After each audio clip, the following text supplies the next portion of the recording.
ए रंगीला लाओ। 2 दे 3 4 कुल मिला के 5 को हो गइल नु। चल हाँ? हम रवा के काजल लगा देत बानी।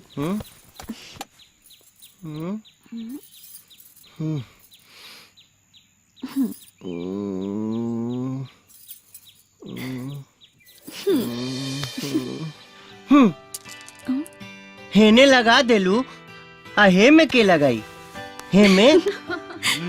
अच्छा बाबा वही जा लगा देत बानी। बस फराक उठावो हमू लगाई कहाँ वही में। सबके सामने कुछ बोलेला। हे तुम मुंह घुमा ला। अच्छा बाबा हम मुंह फेर लेतानी।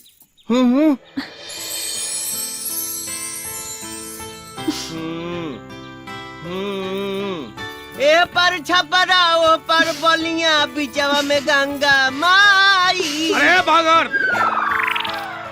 ये सब कुल बुझाला तोहरा।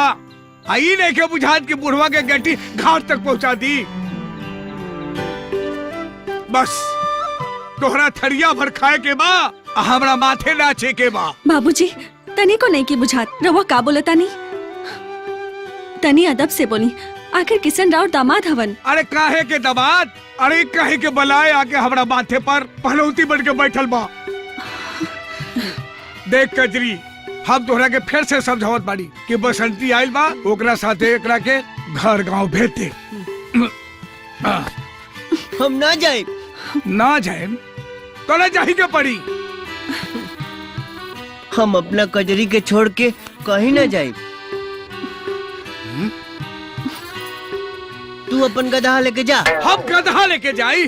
आज तू यहाँ बैठ के ठुसबा। बाबूजी बाबूजी किशन रउआ पे इतना बोझा हो गइल बड़े तो हमरा के कुछ दिन के समय दी। हम रउआ से वादा करतानी हम अपन किशन के गंगापुर लेके चल जाइब। तोहार बहुत हमरा ऊपर कृपा होई अगर एकरा के तू लेके चल जाए तब। हाँ जा तेरे तो जो के गधा पे लेके चल जाई। कजरी तू चिंता जिन करा भगवान पे भरोसा रखा सब ठीक हो जाई।